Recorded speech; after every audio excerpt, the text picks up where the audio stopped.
It takes a village, because for all means for all. Together we'll break down any wall. Linked in love, we won't disarm. We're uniting the grassroots army strong.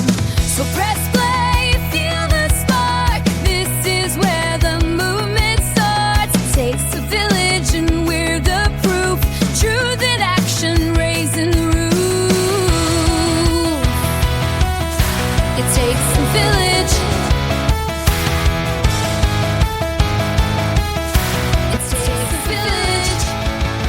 We rise together, louder than fear. One voice, one fire, crystal clear. From every banner, every street, unity moves on dancing feet. We rise together, we're strong. A million hearts singing one song.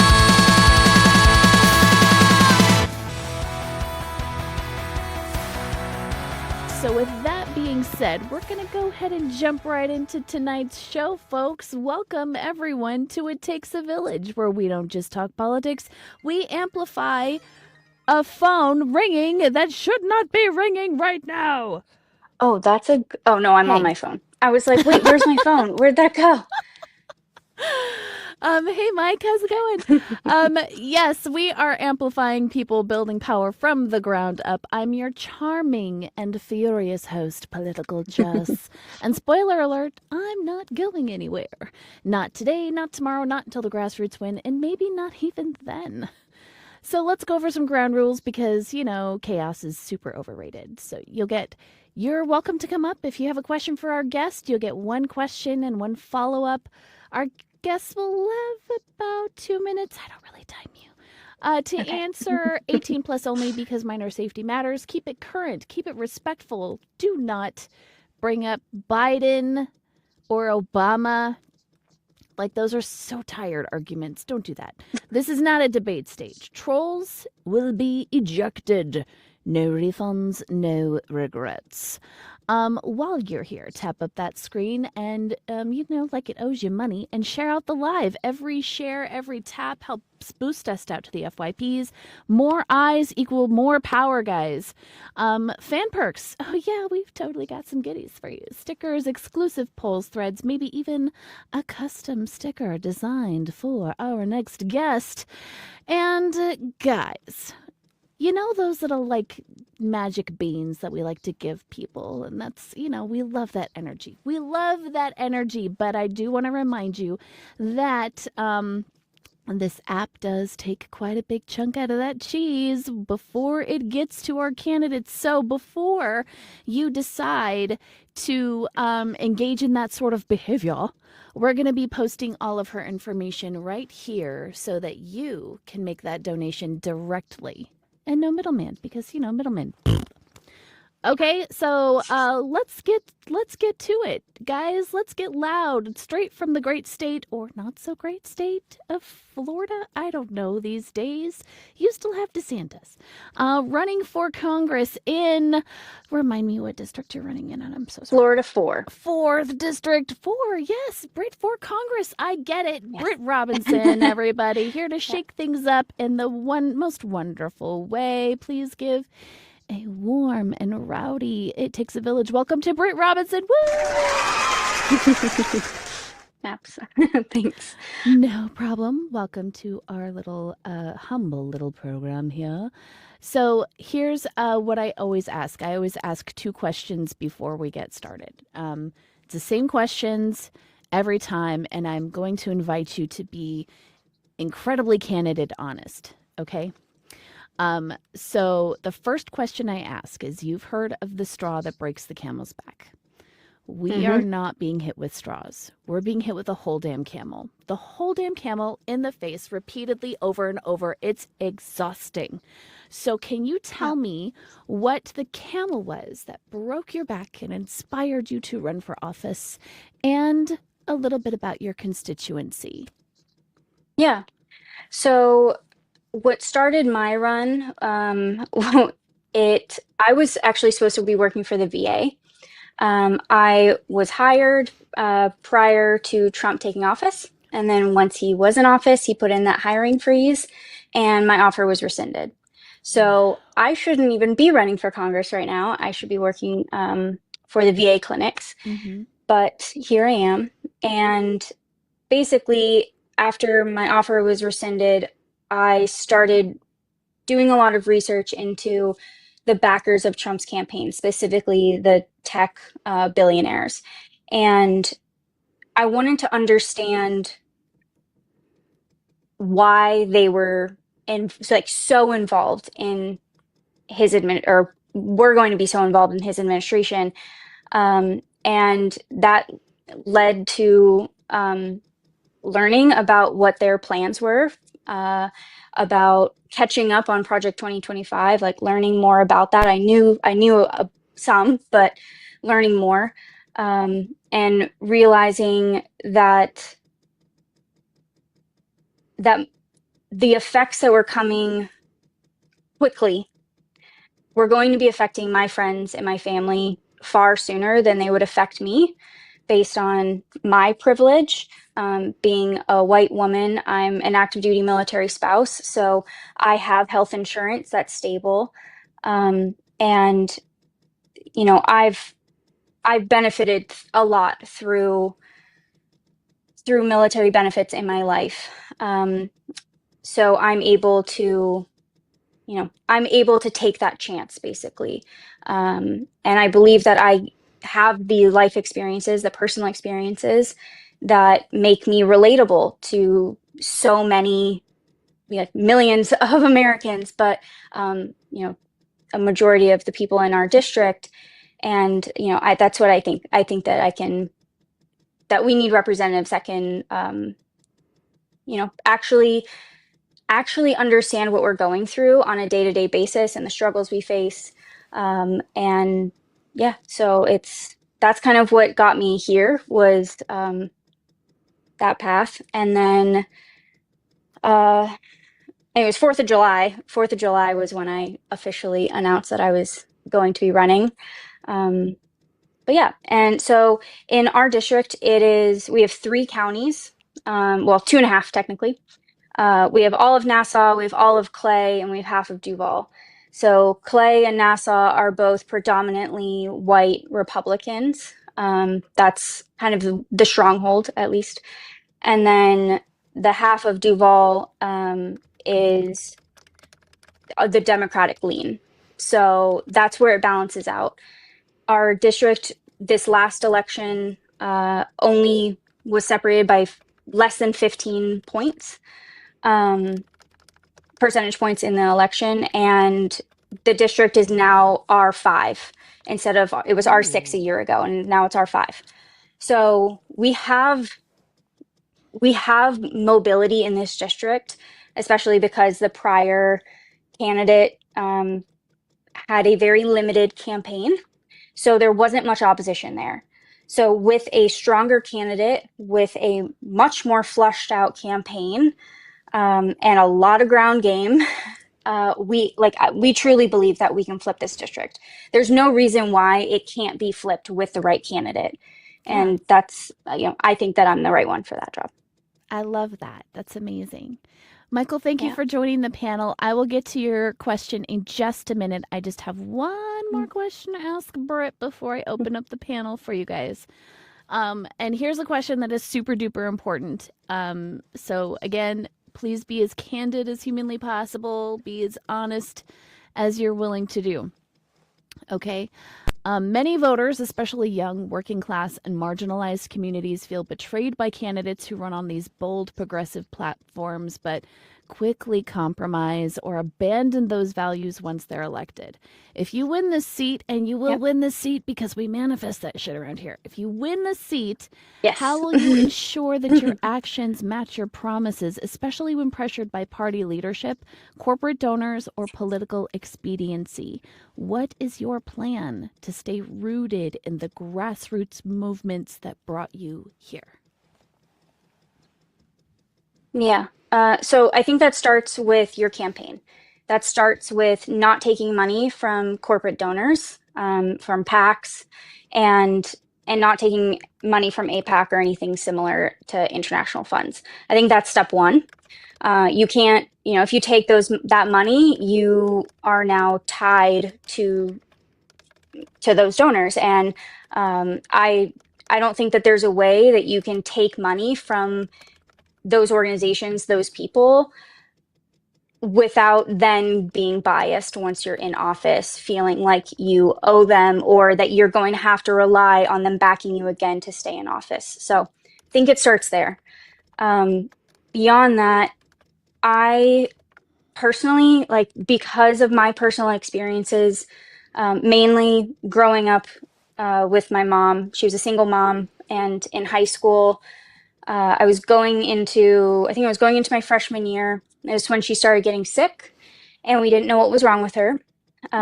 She was self-employed, and this was before the ACA. So she had pre-existing conditions, and she couldn't afford health insurance and couldn't get coverage.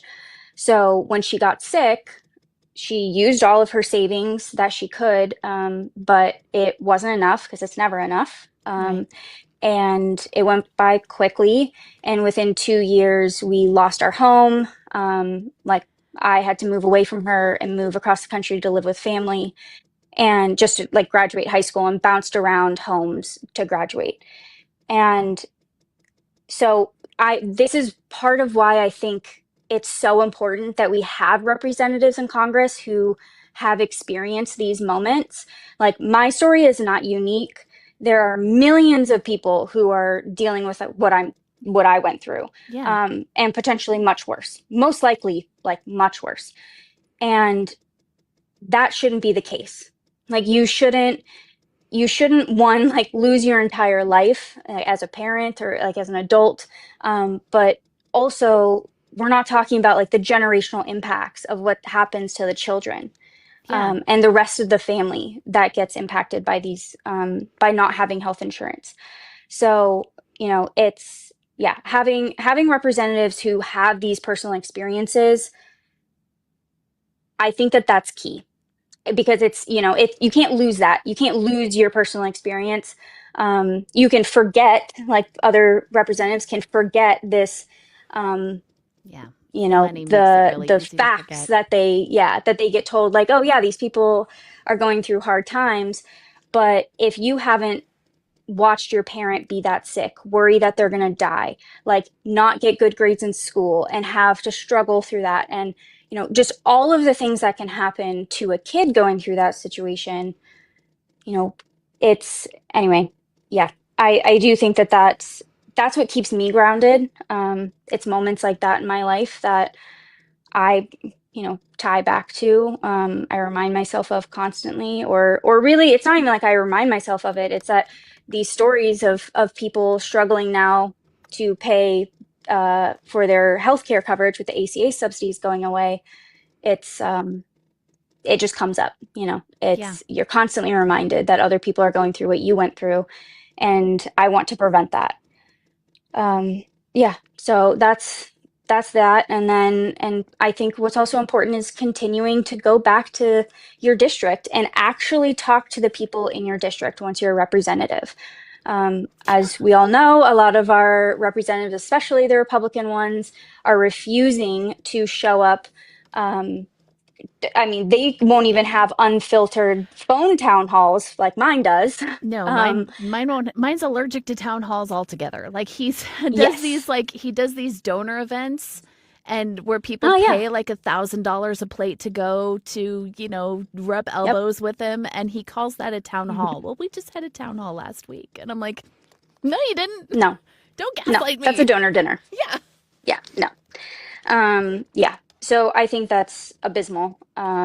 So yeah, making sure that you're at minimum doing some sort of town hall once a quarter, but trying to be there as much as you can, and making sure that you're staying connected with community leaders and organizers, Mm-hmm. people that are seeing what's happening on the ground, to make sure that you're responding properly to the needs of the communities Absolutely. that you represent.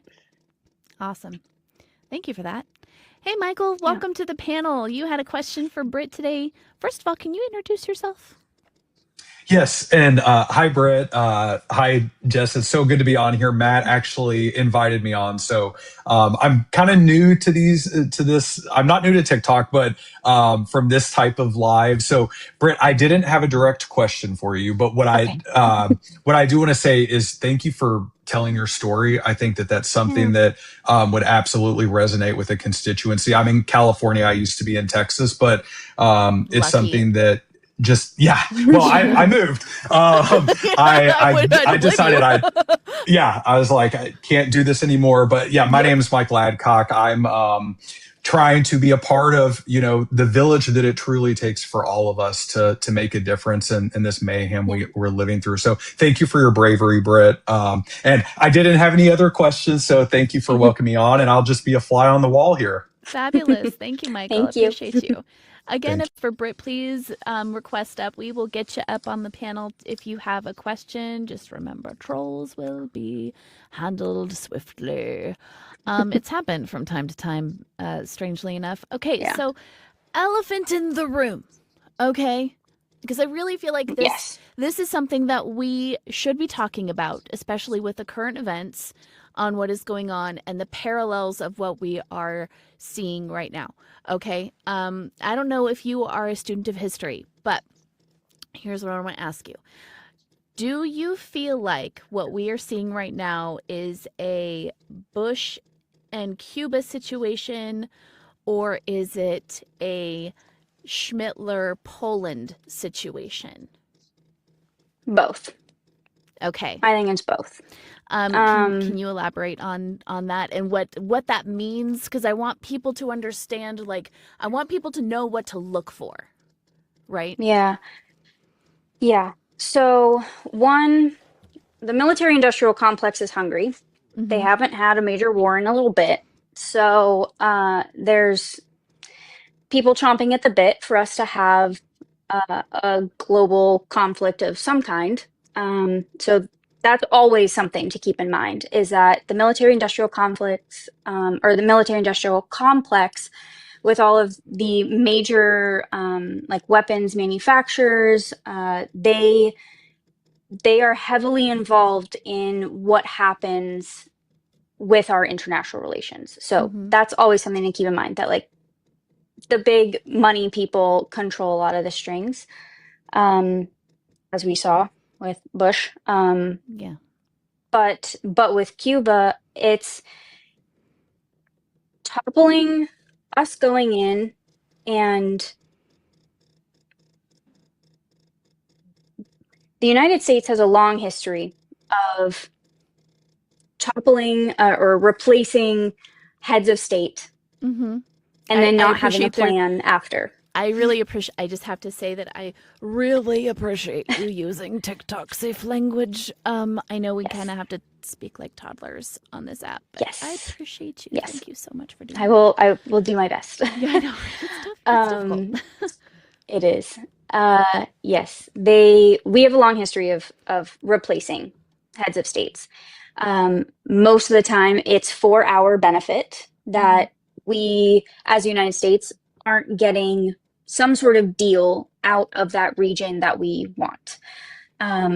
And whether that's oil, whether that's minerals, which are increasingly the driver for conflicts right now, all the and when we say minerals, we're talking about the minerals that go into developing computer chips and computer systems. That's what they're often looking for, especially right now with this like tech AI boom with data centers growing. That's what they're looking for right now. But often when the United States goes in, there isn't an exit strategy, not a thorough one. And it often leaves that area in disarray, to say the least. And it leaves it in a state in which the United States can continue to exploit the people in that region and extract resources. I am concerned that that's one of the reasons. I think also Venezuela was sorry, let me go back. China gets a lot of its oil, a good portion of its oil from Venezuela. So when we're talking about Venezuela being important right now in regards to oil, it's not necessarily for the United States to utilize that oil. Hmm. It's could be seen as this was a way to, intercept China and piss off China intentionally. I don't Yeah. know. Because Trump has said multiple times that he has it in his head that if we're in a global conflict of any, like, in something like that, that we don't have to hold elections. And he doesn't want elections because if he, like, they know that they're going to lose midterms. They just don't know how much. Hmm. And they want to get in the way of that. Will it be, I don't know that it'll necessarily be like canceling the elections realistically, but getting in the way of elections in whatever capacity that is, so that people don't feel like they can vote or aren't able to get to the polls or anything like that. Like that might be what it actually looks like. So that's like something I always try and, or I've been having as a frame when I'm looking at any of the actions of this administration, especially in the immediate, because the clock is ticking. Like they have less than a year to make sure that that they don't lose their slim grasp on power. Hmm. But anyway, Let me sorry. There's I completely, yes, I get what you're saying. Let me sort of put everybody's mind at ease, though. yes, Um, during during World War I and World War II, we still held elections. During yes, Vietnam and Desert Storm and all those things, we yes. still held elections. Elections aren't run Yep. on a federal level, they're run on a state level, and he can try, and maybe Mm-hmm. states like Texas and maybe even Florida will capitulate, but you know who's not going to capitulate? The California. people and states. Mm-hmm. Yeah, like California's Yeah. not any blue state is going to give the big fat middle finger to Donald Trump, and they're going to have their elections, and guess what's going to happen? It's not going to be good. So, not to mention pissing off all the No, people that live in the red states. I just don't think they're thinking all of this through. they're not. Like Yeah. I really don't think that they are. I mean, this is a bunch of bumbling idiots that Yeah. were specifically chosen to, and it's, I mean, outside of Trump, although he definitely falls into the same category, especially lately. But these are a bunch of people who were chosen for their positions so that Project 2025 could be enacted. Yeah. Like these are not smart people as far Mm-mm. as the cabinet is concerned. Um, like Russ Vogt is the one that's behind Stephen Miller pulling the puppet strings along with a bunch of the other people. So there's and he was very pleased when he found out that Miller was selected because that was exactly who he wanted to be in place. Blech. Um, Not a fan.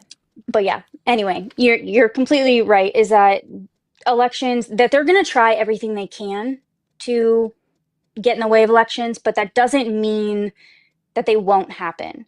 And we can't, seed that ground now and manifest that. Like we can't give up. We have to keep fighting because I am concerned that if we don't vote in the way we need to in this election, we might not have a second chance after that.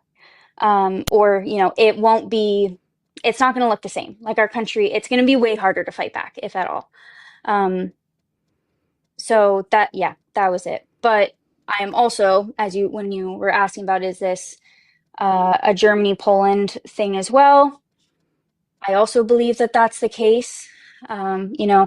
If people aren't aware, are we allowed to use the word for sea camps? I call them doom resorts. Okay. Doom Yeah, resorts. sure. That's So yeah, yeah. these doom resorts, they they were in Poland. So, and that's to avoid a lot of the courts in like the country. So when we have a number of people who are being collected and disappeared, and we have no way of tracing them, it is very concerning that that we just don't know where they're going and what they're doing with them. Especially when you pair that with what's happening at Alligator Camp is and Yeah, in your I backyard. don't mean to be laughing during this part, but like No, it's true. Like, you have to laugh or it's keep from crying. horrendous. It's absolutely disgusting. Like, It's yeah. yeah. I mean, they are. I can't use the word I can't use any of the words really that they're doing. They are Right? hurting people in ways that is worse than what they did in those camps Yeah. prior. Yeah, and And the Nuremberg thing needs to be a thing for sure. yes, yeah, and we're gonna hold them accountable. I mean,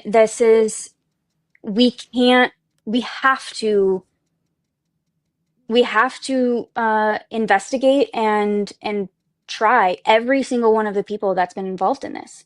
They have to be held accountable, and we can't, like, I don't like the narrative of like, oh well, people haven't been held accountable, thus far, and it's going to be really hard to hold them accountable in the future, if we're still under this presidency. And that's just not, sorry, I'm readjusting, that's just not the case. If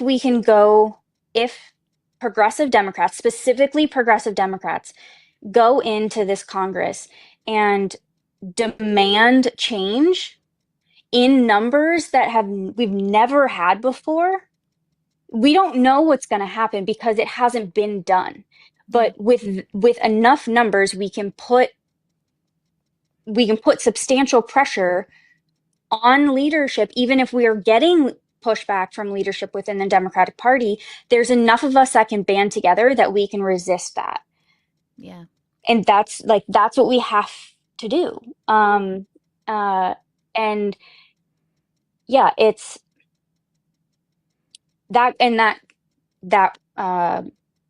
that strength and ability to get things through is not just for punishing or these people. That's for getting us healthcare. That's for regulating AI. That's all of these things. It's making sure that we have affordable food and housing. Yeah. All of the things for our basic needs.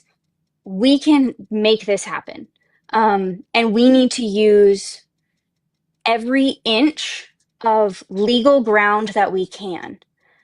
Every inch, even if that's like, I mean, it's time to use the gray area and try stuff. Yeah. Because they are they're breaking the rules. So, it's,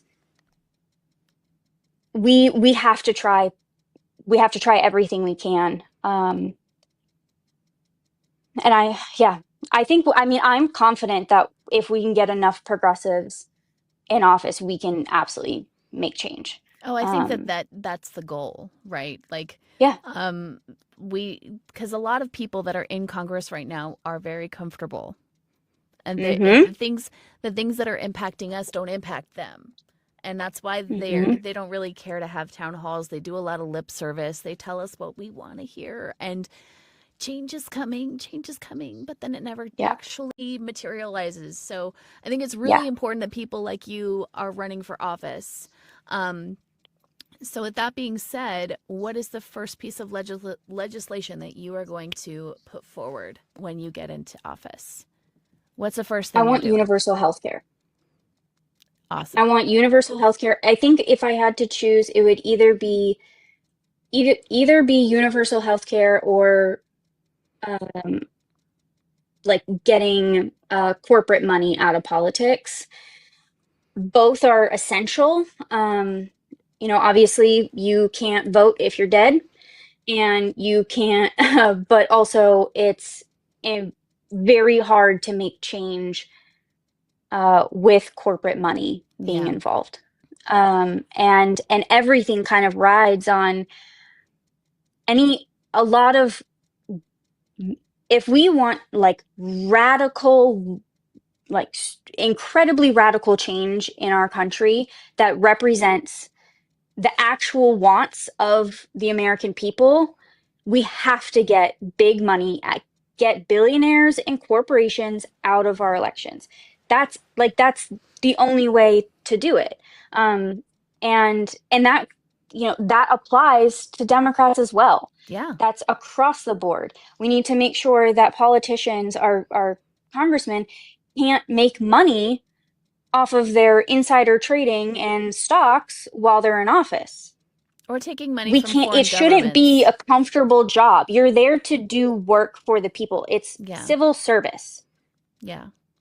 This isn't your retirement job for you to go make millions of dollars Yeah. in your last, years of life. So this is our future, and we have to live with the planet after they're done trashing it.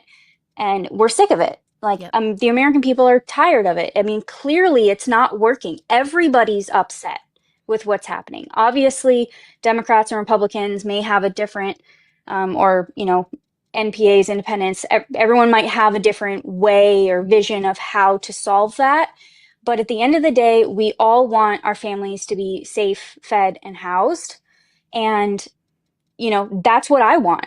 Is regardless of your political affiliation or your religious affiliation, I want you and your family to be safe, fed, and housed. That's it. Yeah. That's the goal. And that shouldn't be it sucks that that's even the goal, that we're at a Right? point that that's the problem. Like what happened to our basement? There were things that were never on the table. Human rights Yeah. for everybody. Everybody has bodily autonomy. Everybody can love who the fuck they want. Like, there were things that were not on the table, and then all of a sudden everything's on the table, and it's like, what is happening? What's happening? So Yeah. I would like to just put a little bug in your ear, if I will. I'm going to stand on my Yes. soapbox and appeal Please. to your congressional, being for a moment. Okay. Great. Okay. I'm listening. Follow me on a story. Follow me on this journey. Once upon a time, there was a woman who lived in California, took everything for granted. Mail-in ballots were delivered to her door. She could go pick up a coffee while she's dropping off her mail-in box 2 blocks down the street. Like, her ballot was it came with a book of what is on the ballot and everything you needed to know before you filled out your ballot at your kitchen table. Okay? And then that woman moved to Texas. And she moved to Texas like a month before Election Day. Okay? So in Texas, you have to have a Texas driver's license in order to vote. But you can't actually just go into the DMV and get yourself a driver's license. Oh, no. You have to make an appointment online. And the next appointment is in February. So, and you have to drive yourself to a registration office 45 minutes away to fill out a little card so you can register to vote, and wait like 6 weeks for them to process that. If it gets back to you, then you can go and vote. But you have to drive another 45 minutes to your polling place in order to vote. Stand in line and then drive back home. Okay? All of these flaming hoops are put in place for some people, but they're not put in place for everyone. It's not an even playing field. The rules are not the same for everyone, and the people that live in Texas don't have the same rights and the same guaranteed freedom to exercise the promise of America that the people in California, Oregon, and Washington have. So I would encourage you, because universal health care, college tuition, daycare, like all these, pew reform, all these things that really matter to us can't get done if people can't vote. So if everybody has the same rules, elections can still be run by the states, but there has to be the same rules for everybody. so everybody can access it evenly, and we don't have people like Voldemort Abbott over here pulling polling places because he doesn't want people to have access. So Yep. I will step off of my soapbox now, but that is what I would implore you to do. Yes, big money out of politics, love it. Yeah, we need to make sure that that people are able to. I mean, I think that there should be automatic voter registration, and same day voter registration. Yeah. And those, like, that's again, like the bar is in hell, basically. You know, It really it's is. that There's it's no floor. crazy. There's no floor. No. And you look at every other democratic nation that's similar to us, that they have all that. They have all of it. Some of them, they can vote online. Like, that's crazy. With their phone. Like, they can do it with Yeah. their phone. If I can do my taxes and I can access my bank account with my thumbprint, then why can't I vote? And yeah, and I don't remember which country it is. It might be Sweden, but I can't remember. But yeah, they have well, how do they phrase it? I think it's like a segregated but universal system. So you, as the citizen, is able to log into your account, and all of your information is there. Like, all of your health stuff is there, your taxes, your house stuff, like everything is in this system. And it's all in one place. But for security, they are individually housed so that if someone were to break into or try to break into your profile, they wouldn't be able to. They would, like, only be able to access one, like, pod of information. Wow. So anyway, there are ways, like, clearly there are ways that other countries are solving some of the security problems as far as technology, because I feel like that's, like, usually what we hear is like, well, that can be easily hacked, whatever. Which, sorry, after Elon went in and stole all of our data from Social Security, I'm like, we have other concerns currently. We don't even know how bad that is. They're doing it anyway. Like, they're doing it anyway. They're doing that, like, for entertainment purposes only. This is only, for TikTok speculation, entertainment purposes only, but they're doing it already. So, yep. And yeah, Peter Thiel and all of them want to have a one surveillance single surveillance system. state. Yeah. Yes. Everything all under one thing, and you can't do anything without it being tracked by the government. And it's something I think that the AI companies are banking on. I think that that's what their house of cards is dependent on, because Sam Altman said, he was asked, like, well, what's your business plan? How are you planning on making revenue? And he said, I don't have a plan. He's lying. The plan, I think, is that they are planning on basically government bailouts or like a government contract. Yeah. And yeah, like, that's what I think that this is, because if they were to enact something like that, of a global or a countrywide net over all of us, that's going to be a lot of computer power, and that's one way to do it. It's really, really expensive, and anyway, there's lots of loopholes there, but they don't care. No, when you're getting sweetheart deals from people like Voldemort to build these giant processing centers and pillage the land and the people that you're building it on, they don't need to have a solid plan. They're getting everything their plan from us. Yeah, their plan is exploit the people. Yeah. I think something that it's been a topic of conversation lately is how the verbiage of people, of like users, has gone from customer to consumer. Yeah. So it's not that they are providing a service to us and it needs to be the best service. It's gone to consumer, and it's a little less, it's less personal, right. And it's where they're extracting stuff from you, and anyway, that's a whole like rabbit hole, but Seriously. Ugh. yeah, everything is based on exploiting people, and they,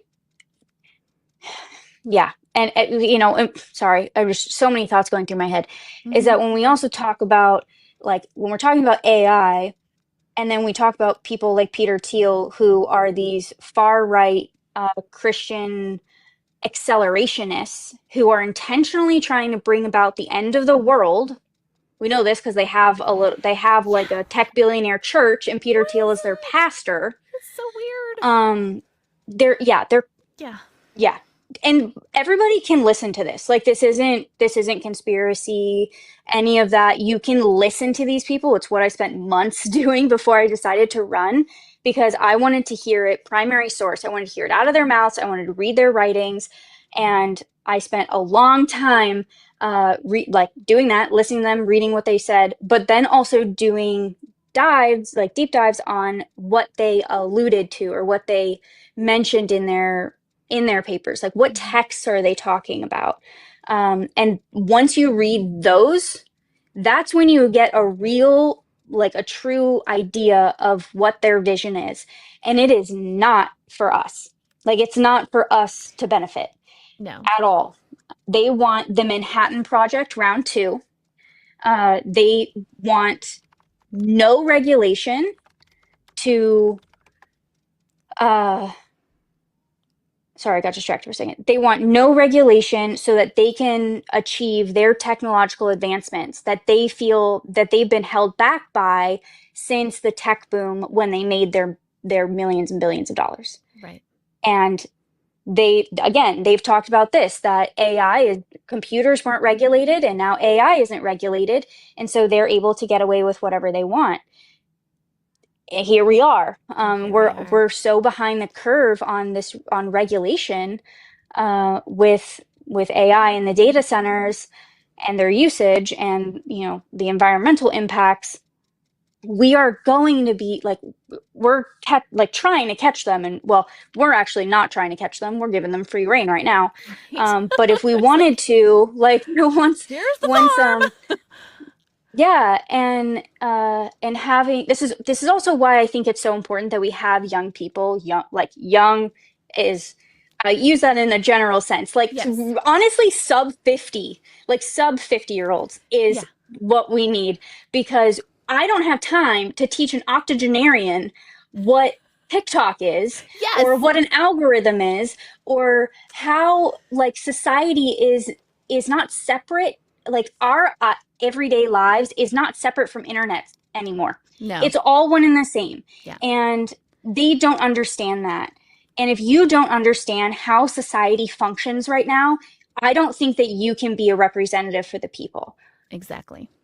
Especially for the people that are younger, that are coming into this. If you don't understand what's going on right now, you have no idea what's going to happen with Gen Z and Gen Alpha. Yes. You're young at heart, though, Integrity, so that matters. And so sorry, it's okay. I'll let you in. You can be in there. I know, right? Well, she's cool. Yeah, honestly, if you're on TikTok and you're over 50, like, you get a pass. Exactly. Like, for right now, at least. Okay, so there's 2 more questions I want to ask before I bring in our activist. Okay, the first one is, of course, people like me, most of us anyways, have the luxury of choosing what we are voting on. We can be single issue voters. Most of the time, we're picking a couple of issues that are really, really important to us and standing on business for those issues. You, though, have to have your hand in every single pot. And I am so sorry, but you have to know everything and be everywhere and see all the things all the time. And I can imagine that it would be very exhausting. How do you keep your wits about you while you're trying to juggle all of the camels flying in your face? How do you do that? And what advice can you give the rest of us? Because, gosh, we need it. Block out. like get off your phone, go touch grass. And I know that's just like a saying people like are super like just about right now, but there's a lot of people that are over it. Anyway, it's underrated. Turn off your phone, or at least like don't be looking at a screen, and like do whatever grounds you. For me, that's going into my garden or just sitting outside, honestly. Like eating my breakfast outside is something that is really good for my brain. Yes. You know, having you have to find ways, and it's different for everyone, but find the things that fill your cup. And because we can't, this is a long fight. Like, and we are like, honestly, we're at the beginning of it. And like this next year is pivotal. It is so, so important. And as like obviously over the next 8 months ish, we're going to have a lot of primaries. And as these elections are going on, which I think I lost my calendar, but I think the first primary I think is in March. March 3rd, it's Texas's primary. It's going to be a big deal. Okay. I thought I had it right. That's right around the corner. Oh my gosh, it's right here. It's, we also need to get a handle on the fact that there is 8 months or 6 months of spread in primary dates is crazy, because Texas is first. Florida is one of the last. Florida's one of the Ours last. is You guys August only have like 2 months to compete against your primary opponent. Like, and they have all this time. All these this makes my blood boil.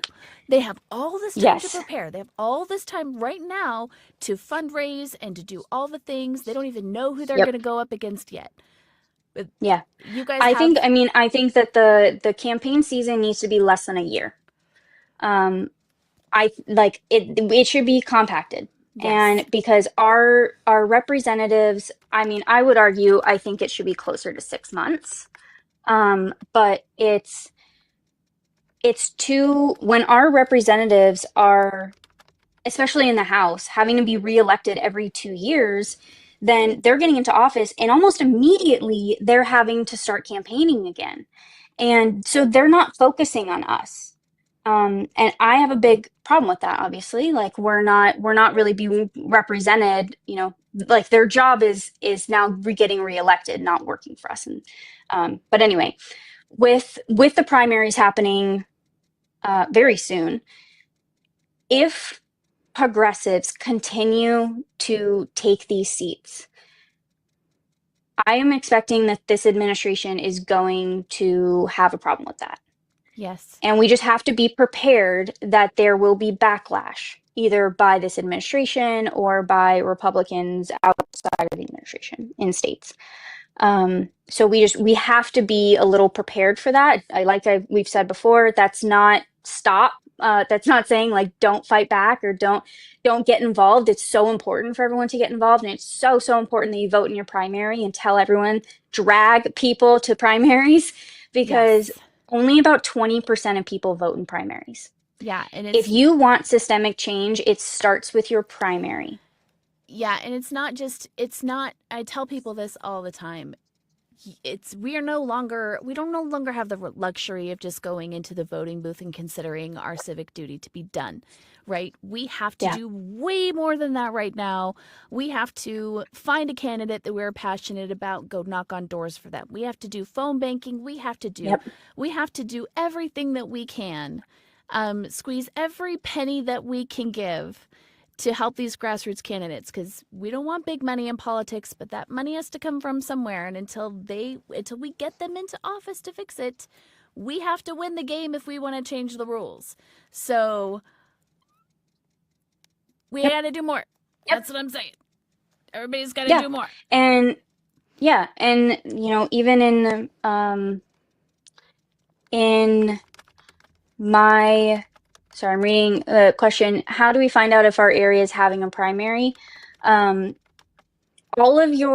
you look up the county you live in, elections office, or like division of elections, sometimes it's a slightly different name depending on your state, then that should come up with like your county's election office, and they'll have all of the information for the dates for your district.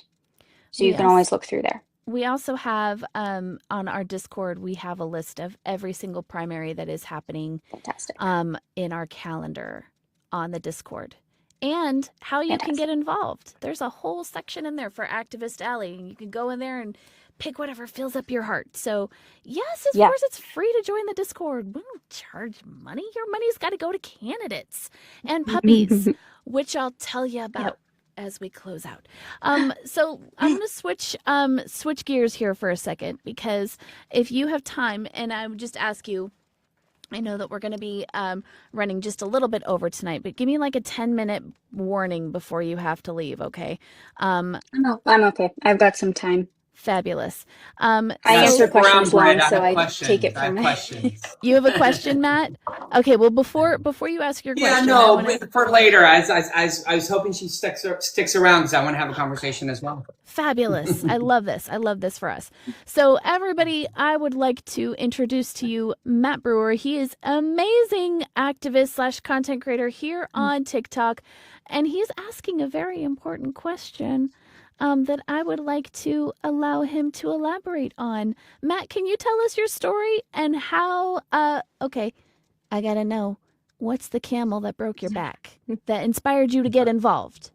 Because it's important. Yeah, it's a fantastic question. I love I love the visual of it, that you're not getting hit with just the straw that broke the camel back, but the entire camel, because definitely when you're, when you're dealing with the Mango Mussolini, I don't know, visions of camels come into mind for some reason. Yes. And I am, although yes, a somewhat prolific content creator on TikTok, I'm not the best at following the guidelines. So I have my cheat sheet up over here. So if I get too loquacious and too excited and I end up falling into those traps, y'all don't hesitate to tell this old almost, what did you call us, Brit? The under 50 or the... Oh, I said octogenarians. I'm really thinking the like 80 plus, but... Gotcha. I'm rounding the corner of 50. I'll be 49 this year on April 20th. Ooh. So, you're clear for now. You're still the cool kids.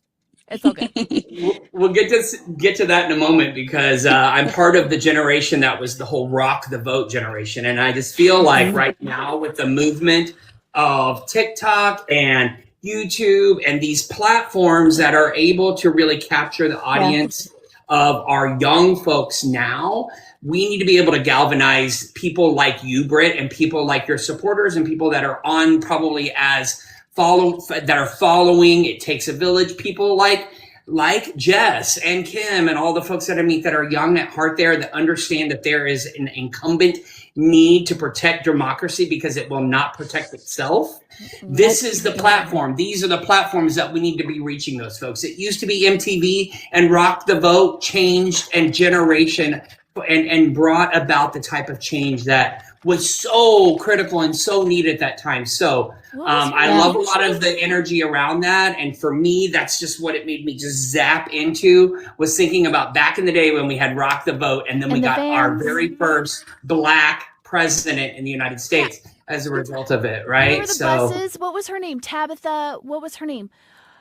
MTV host for Rock the Vote. It was Tabitha something. Yeah, Tabitha.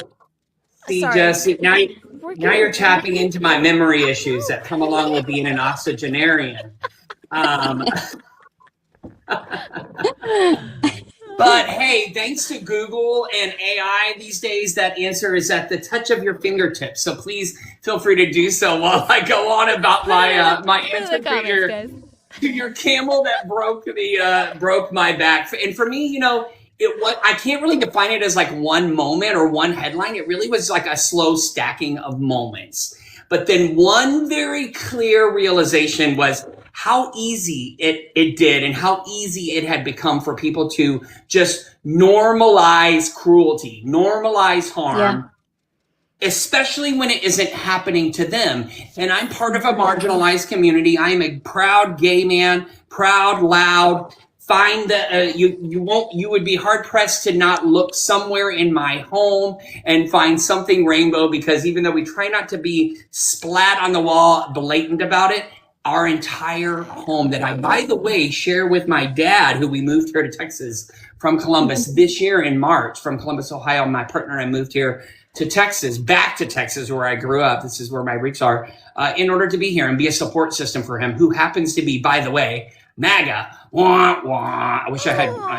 Right. Yeah. So I have a whole formula going on here that makes things not only challenging, but makes it incumbent on me to be a voice that stands up and helps support folks who might be in similar situations to me, who can no longer have a productive, fruitful conversation with with the people that are closest to you. And for people like in my instance, people that are living right in the same home as me, right? But it goes back even further than that moment. Really, grief cracked me open, Jess. In 2022, in January of 2022, I left my husband of 10 years. We'd been together for 12 years, married for 10 years, married legally, by the way, after we had been married, like by our own accord and going to Mexico to do it and not really giving a shit about what the United States thought was legal and was not legal, right? We were married for 10 years, legally for 8 of that.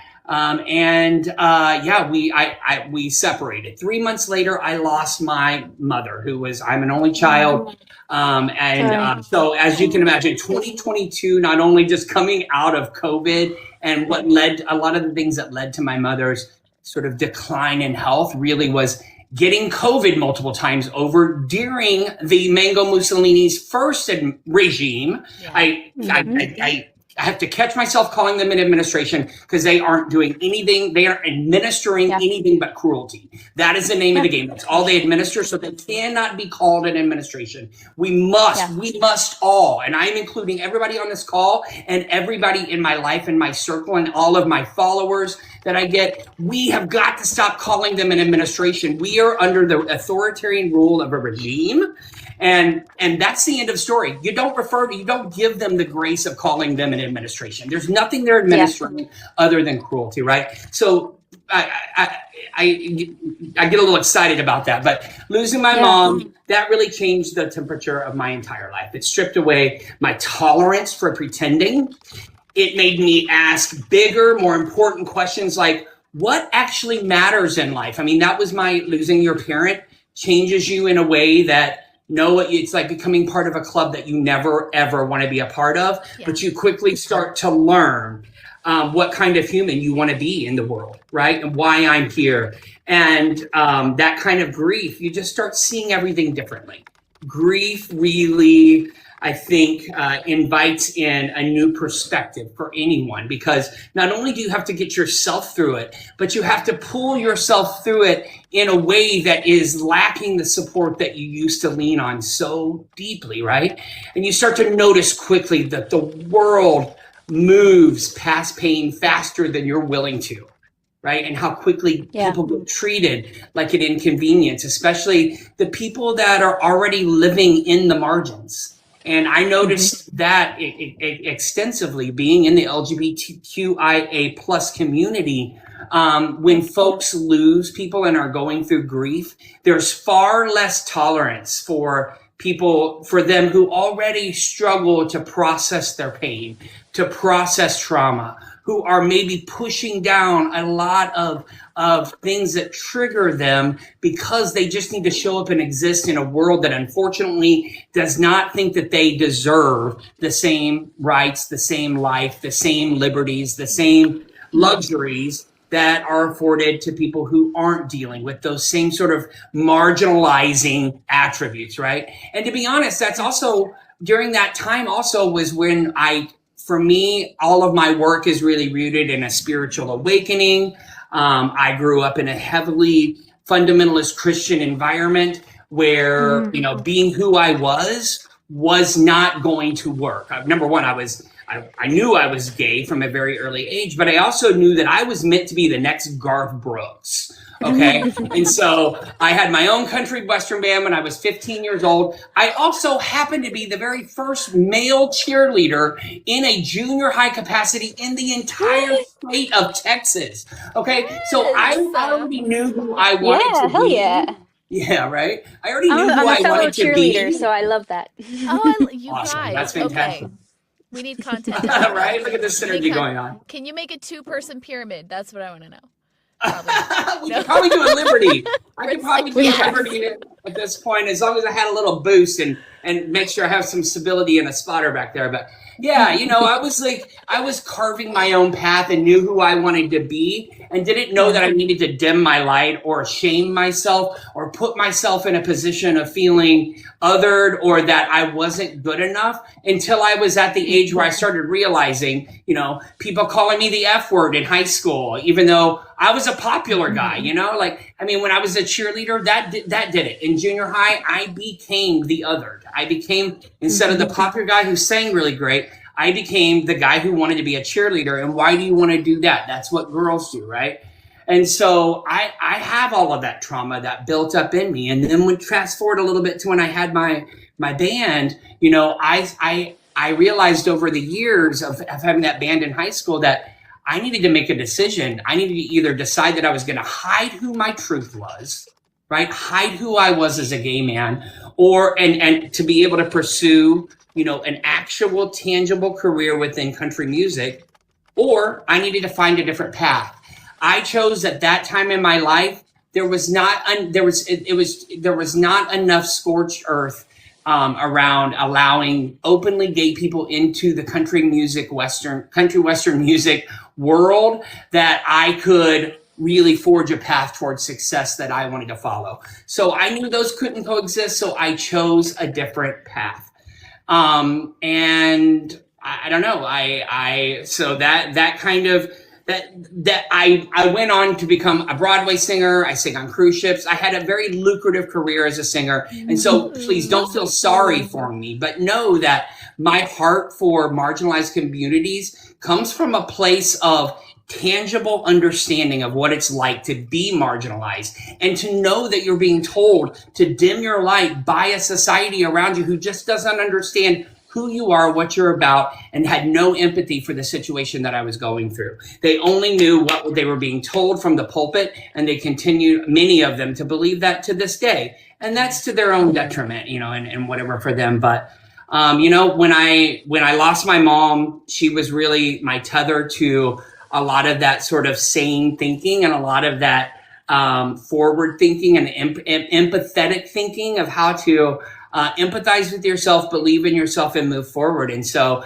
I had two choices. I could either harden, numb out, and survive, I guess, or I could stay tender, like is my nature, like I was loved for, like my mother celebrated so much within me, and get stronger on purpose. And so I started realizing that empathy isn't just an emotion, it really is an energy. And it's a responsibility. I think it's the lowest common denominator of just being a human being, that you should be able to empathize with others, because everybody has a silent struggle. And if you can't empathize with that, even if you can't understand it, if you can't realize that you have stuff that you have as a silent struggle as well, and find the commonality in that, and see me and you and me, then we have no place to go. We have lost humanity, and we really need to put the human back in humanity. So it's something that you have to put into practice. And so I guess when you asked, Jess, I know that was a loquacious way, which is not surprising with me to describe you, what was the camel that broke my back? It really was that watching cruelty start to just feel strategic. That's the simplest way to put it. Like, it wasn't accidental anymore. It's not people creeping in the corners saying that you're a bad person for being gay, for being Hispanic, for being black, for being brown, for being trans, for being Somali, for being whatever. It doesn't matter. Pick your discrimination out of the hat and call it a MAGA talking point. I mean, that's where we are at this point, right?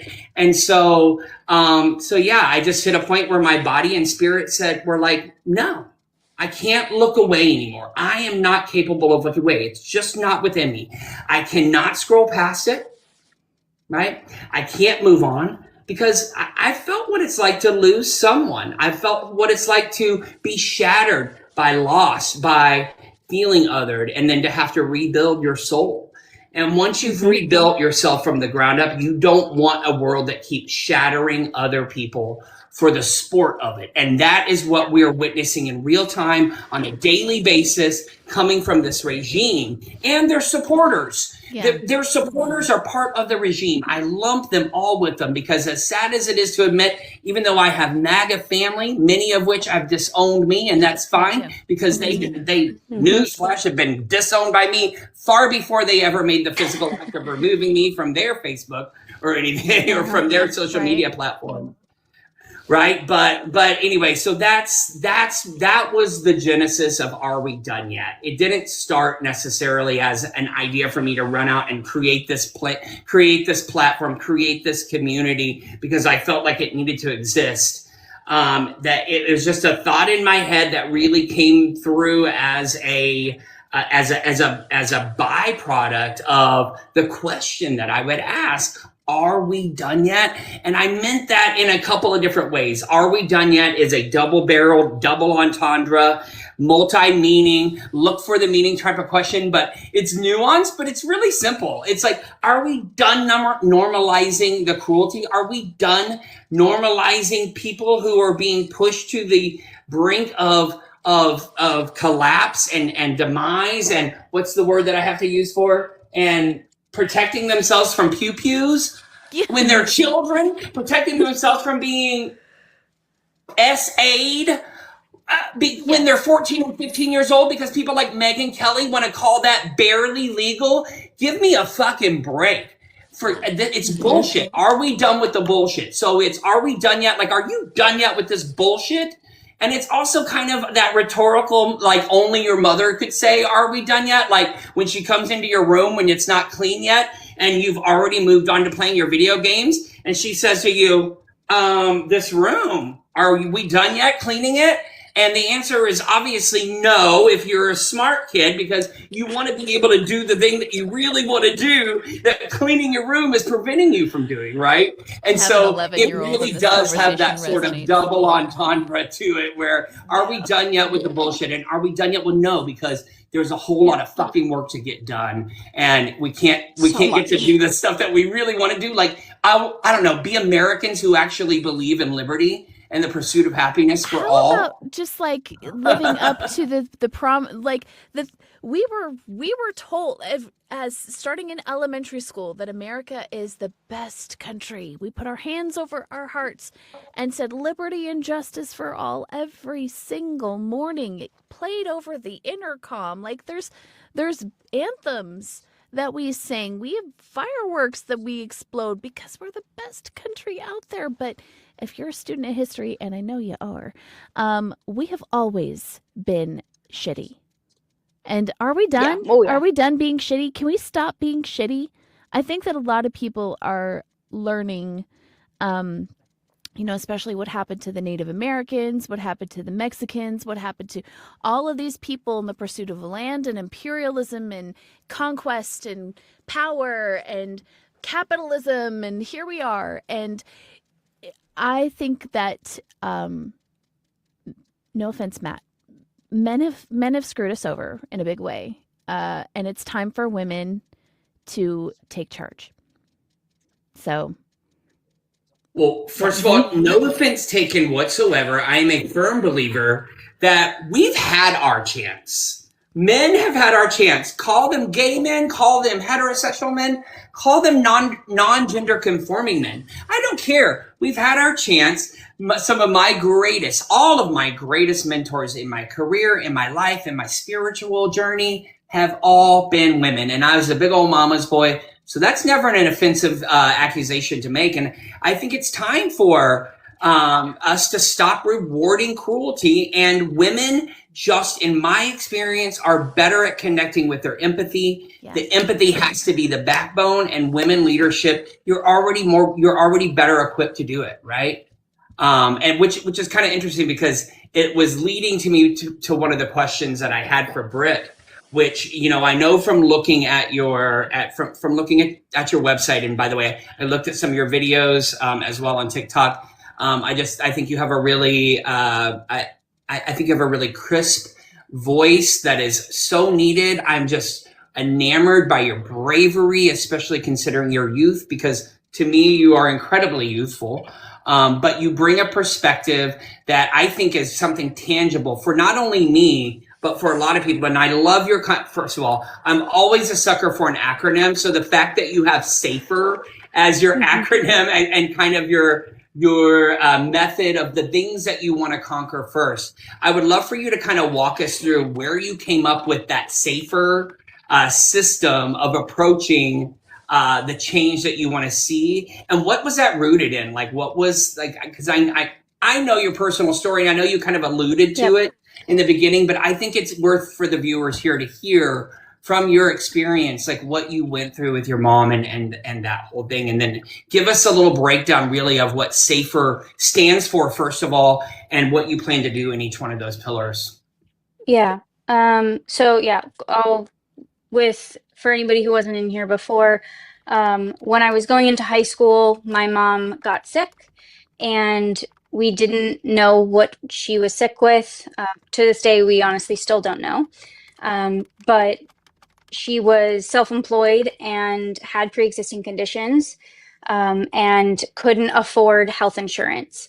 So we used all of the savings she had, and that wasn't enough.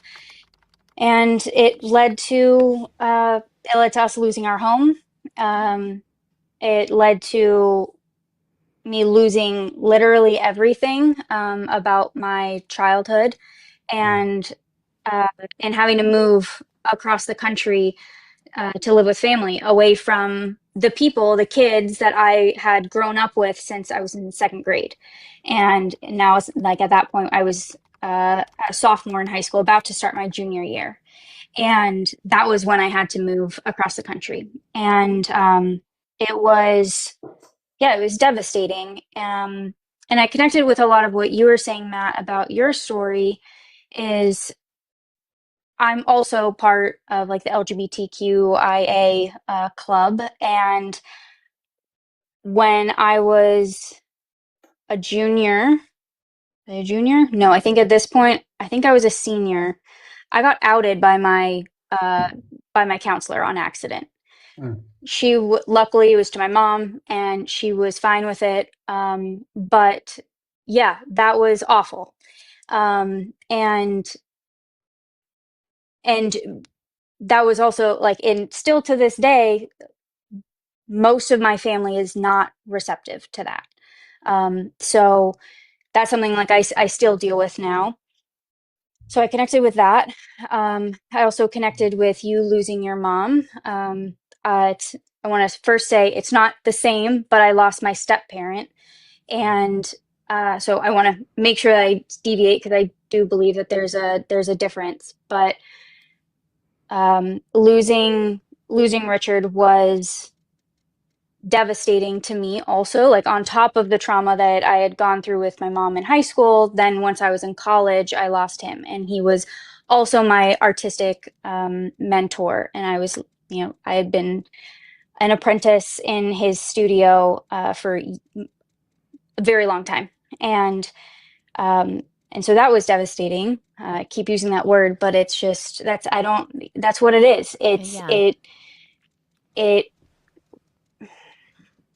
It tears you down, going through moments like that. It just tears you down in a way to where you question, like, just the fundamentals of life and what's worth living for, and what do you want maybe out of life? I don't know. I mean, it's different for everybody when you're going through the grief process, but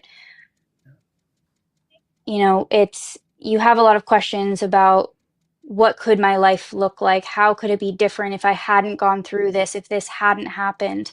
Why did it happen? And with my stepdad, I truly believe he died of a heart attack. And I think a big part of that was that he also didn't have health insurance. And he had a lot of medical problems. He was diabetic. He had a bunch of like mouth surgery in the year, like, up until that point. And anyway, if you don't know, there's a big connection between dental health and cardiac health. Yes. So everybody should be aware of that. if you can Go get your take cleaning. care of your mouth, or Yeah. try and get your cleanings. It is really important. But anyway, so there's that. And then through COVID also, I got sick. I think it was, well, I think I got COVID the first time at the end of 2019, before it was like, we were thing. told that it happened. hmm Yep. But I've gotten it a number of times since then. I'm immunocompromised, and I hadn't, only once I had gone through COVID and had developed new symptoms that were incredibly concerning at the time. I had never thought of myself as disabled. Even though, looking back now, I know that I've been disabled since I was a kid. I started getting migraines when I was like 8. So, anyway, you just shifting, not even shifting, it's learning more. There's always more to learn. And even being within these communities, like being in the disabled community, like, it was just, anyway, it was another one of those things that shifted my life and my approach, like my worldview, and how systems in our country function, how people are treated, how you're able to access care, who is that care for, is it accessible to everyone in the same way? We know it's not. And but then also at the same time, like, I'm a product of military health insurance my entire life. Yeah. So my dad was military, and I'm now married to active duty Navy, and I've always benefited from socialized healthcare in the United States. I've always had it. And when I tell people, I have had 2 procedures, actually now I've had 3 procedures, where they were in the tens of thousands, and I paid less than $50 for each of those. Like that, in that, if I hadn't had any of those procedures, I would be curled up in a ball, like in my bed or the couch, like, and that would be the extent of my life, most likely. And that's best case scenario. So it's just, I think I've had a lot of growth, honestly, in the last, I guess, since COVID, so last 5-6 years. That feels like so long ago, doesn't it? It does. It's this weird void where it's like, that was 25, I'm now 30. And so basically, Daniel and I graduated college. He immediately went into flight school. We moved a lot for flight school, and then we got settled. And then COVID hit. And then that's what my last 5 years have been. And so anyway, it's just, I've had a lot of these experiences that allow me to connect with people like you, Matt, where these are the moments that like that bring about like empathy and connection, like the interconnectivity of all of us. And I don't know, it's overwhelming thinking about how much is being thrown at us right now.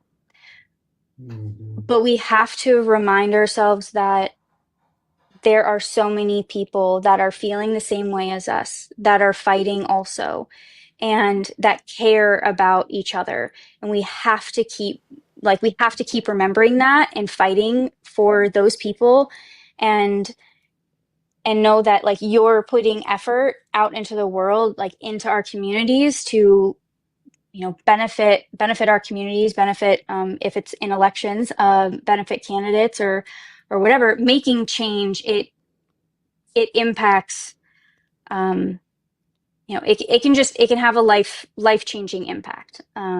Well, there's more of us. to somebody, and you right? might not ever know about it. So Yeah. Yeah. I love your answers. What really resonated with me, two things that really resonated with me that you said. Number one, that you've been a recipient of socialized medicine your whole life, pretty much, as a result of being in the military in the U.S. I think that's such a compelling posture to be able to really and college vocalize out to And Americans col- because I was an Army brat. And by the way, thank you for yours and your whole family service, your husband's Yeah, thank you. service, your service, because family members of service members serve right alongside with their family members. It is sacrificial, and you are the backbone of our society, of our country. And even though that is very ambiguous right now of where that really lands, people who are true patriots, the real patriots in this world, we know where that centers. And that centers on the people who are out there sacrificing for us to be able to live the life with the liberties that we're being told we were promised. So thank you so much for that. But I just find that to be such a compelling posture and a way to kind of position it to your constituents, to the general American public, because we already have an American socialized medicine network that is working, right? Is it fantastic? Is it flawless? Absolutely not. But I went through it as a kid growing up all the way till I was 18 and couldn't go anymore. I never had issues. I was always able to be treated and treated with great care. And I remember some of the best doctors in my life being in those hospitals, right? And so I think VA hospitals give that entire system a bad name. But when soldiers and their families are in the system, they're well taken care of by the socialized medicine that they're provided. And then the last piece that you were talking about was the part about just having so much empathy, but knowing that you have so many things coming, that all of us have so many things just flying past our faces constantly, like metal things. I'm looking at my thing that I can't say. Sharp objects, pokey things flying past our faces at all times, right? And it's overwhelming. People, it's not that we have a lack of people that are compassionate or that have empathy. It's just that we have so much coming at us that's overwhelming. And so we become desensitized. And I love that you said that, because it has such a beautiful tie-in with what we're doing with Are We Done Yet? Which really helps convert the shock of what's happening, distill it down to being able to find out, how does this show up in my life? How do I help the people that are experiencing the cruelty, experiencing attacks, experiencing cruelty? How do I help them understand how I can support them first, right? By listening to understand as the entry point, right? And that's why I say empathy is the input, action is the output. But it really is like tapping into, hey, how can I support you best? Do you just need to vent? Do you need support right now? Or do you need help problem solving, right? No, I consider myself, sorry. I'm going to interrupt you for just a second because we have a... Oh, yeah, please do. You'll have to, because otherwise I'll just go on and on. You will. I know you will. So I have a little confession. My friend Christina has just joined the panel. You guys might know her as Tea Time with Christina, Petty Betty. Oh, I know her so well, honey. My mom. So well. I am a fan and a longtime, lifetime follower. Yeah. So my mother just sent me a picture, Christina, of you this morning. My mother, who does not social media or TikTok at all. She sent me the picture of you, just this random picture out of nowhere. And she goes, I met your doppelganger on social media today. She's like, she looks just like you. And I'm like, she's way better looking than me, Mom. What are you talking about? And she has a bit of a more Southern accent. You haven't been in Texas quite long enough, Jess, to get not quite yet. I got the y'all down, but not yet. Yes. Hi, Christina. Thank you for joining the panel.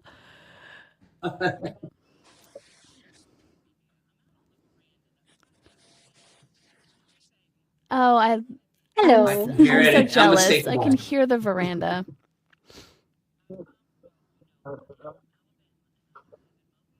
Mm-hmm.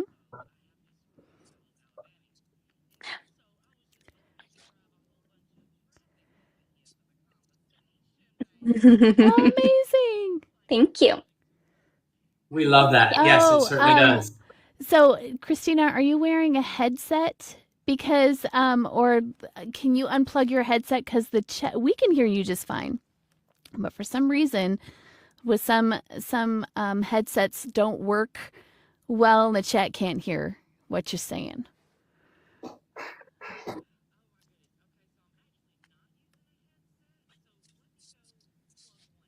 That is so weird. They can't hear her. I can hear her. I know we can hear her just great, fine, but it's folks in the chat are saying they can't hear her.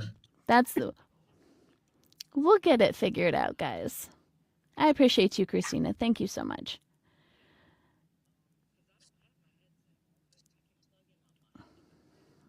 Let's see if that helps. Yeah, that's so weird.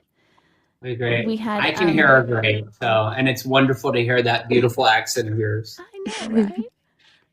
There's nobody that's going to be able to impersonate you. That's for sure, my sister. Oh, dude. I get messages from people who copy her account all the time, and they're like, would you like a free reading, baby? And I'm like, go get bent. There's no way. Christina would never. Like...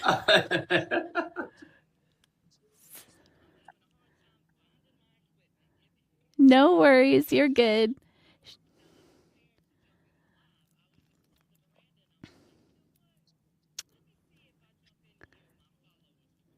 Yes, I love it. Thank you for that. And guys, she's working on getting a mic right now. So weird that you guys can't hear. We had another guest on earlier who was having the same issue, and he had to unplug his headset. So yeah. So very interesting how technology works with us and against us. You just never know what sort of little fairies or demons are floating around in the algorithmic space to try to silence those of us that actually are gaining a voice on this platform in particular. Exactly. Yes.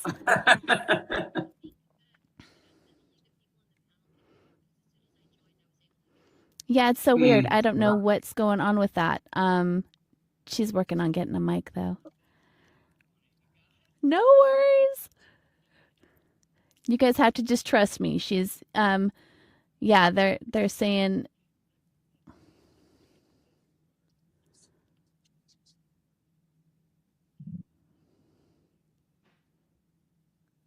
That is a fabulous question. I can hear you. Can you guys hear her now? I can still hear you. I'm going to put on my glasses and see if that helps to be able for everybody else to hear.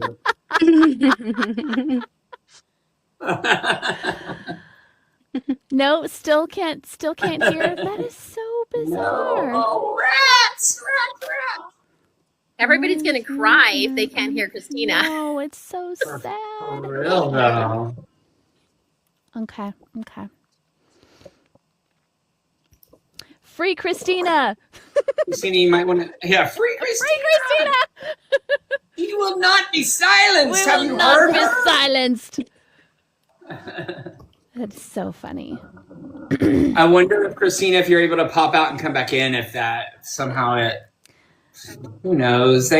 I work with a lot of telecom companies, and the first thing I always tell you is, have you unplugged it? Did you plug it back in? Is it turned on, dear? Plugged it in 50 times. Oh no. Oh my goodness.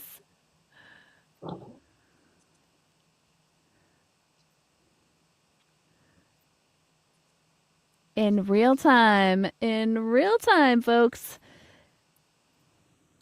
We're going to give her the big bucks.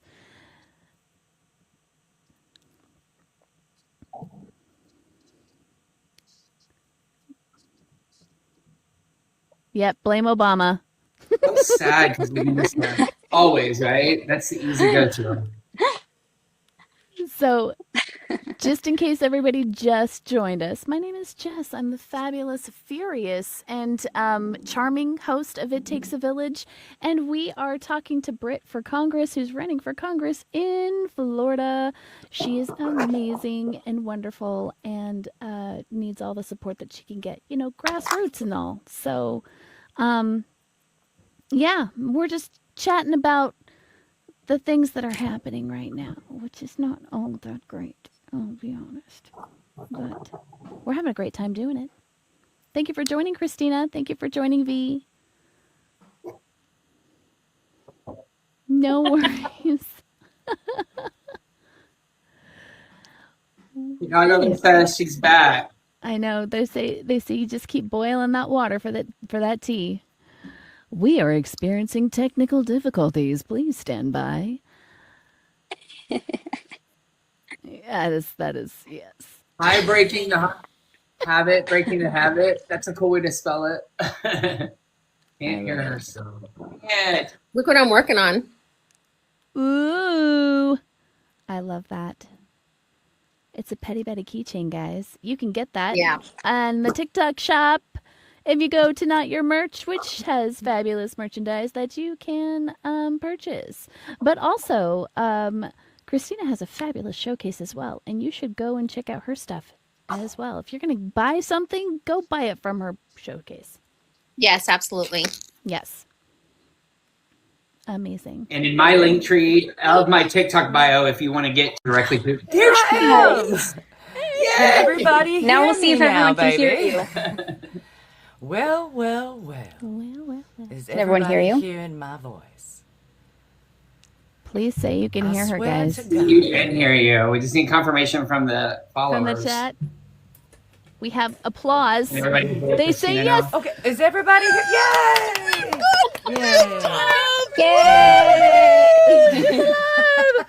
Wow, that was hard now work. make my box little again, please. Because I just got out of the you wish. shower, baby. I don't have a wish. face on. Oh, no, you're good. My hair's wet, baby.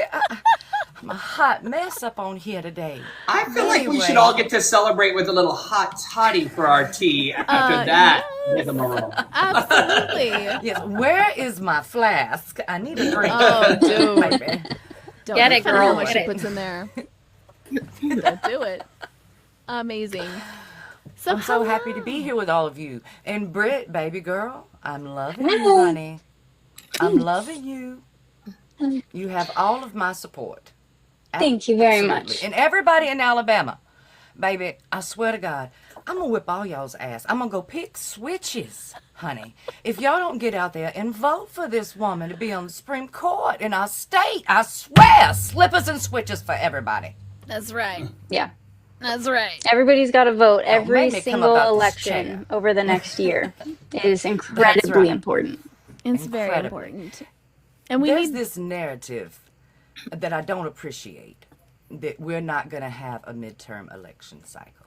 Oh, please talk I'm to us tired of about hearing people that. say that. That is so foolish, and it plays into their narrative. It gives them exactly what they want. You are already defeating yourself before you've joined the fight. Complying in If we advance. stop believing in the rule of law in our Constitution, then we give them exactly what they want to take it away from us. We have to continue to believe in law and order. We have to continue to believe in our Constitution. Fight for Because it. if we don't, it does disappear. It doesn't mean anything. And if our vote didn't matter, they wouldn't be trying to stop us from voting, baby. That's right. Why would they be investing all this time and energy and money to mess with elections if our vote didn't matter? It's as simple as that, honey. It's as simple as that. They're doing a lot of work to You nailed it, silence us. Christina.